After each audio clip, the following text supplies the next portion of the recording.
Mütəxəssislər hesab edir ki, ekoloji düşüncənin formalaşması məktəbəqədər və ibtidai təhsildən başlamalıdır. Uşaqlar təbiəti tanıdıqca ona qarşı məsuliyyət hissi də güclənir. Artıq ölkəmizdə məktəblərdə də bir çox praktiki layihələr həyata keçirilir. İnnovativ təhsil modelləri ekoloji maarifləndirməni dərs otaqlarından kənara çıxarır.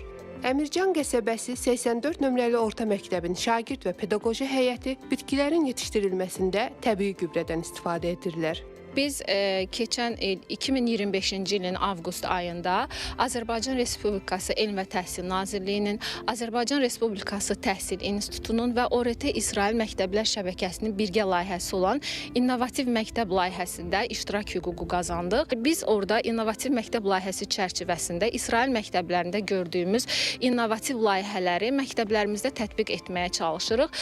Bu məqsədlə biz 3 həftəlik təlimdən geri qayıdan kimi dərhal şagirdlərimizin ekoloji böhranla bağlı, ekoloji maarifləndirmə işinin gücləndirilməsi məqsədi ilə təbii tullantılardan gübrə hazırlamaq layihəsini həyata keçirməyə başladıq.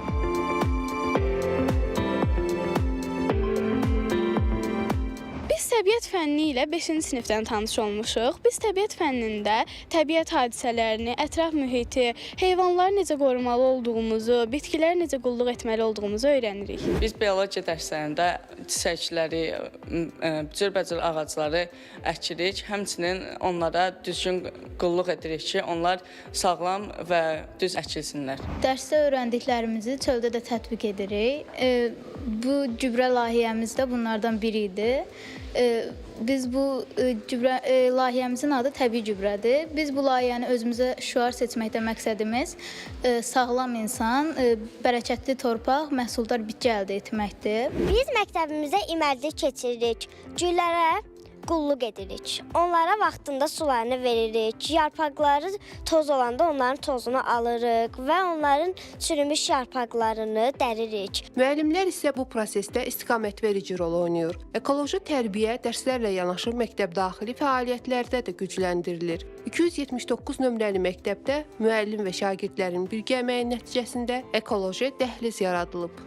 Ekoloji tərbiyənin əsas məqsədi bildiyimiz kimi ekoloji mədəniyyətin aşılanmasıdır şagirdlərə. Bəs ekoloji mədəniyyəti biz necə aşılayırıq? Təbii ki, biologiya dərslərində ətraf mühitin dəyərini anlamaq, canlıların, yəni bitkilərin, heyvanların dəyərini anlamaq, onlara doğru münasibət. Yəni bu mənada vaxtaşırı məktəbimizdə müxtəlif həyətyanı sahələrə ekskursiyalar keçirilir ki, orada biz bitkilərin xüsusiyyətləri ilə tanış oluruq.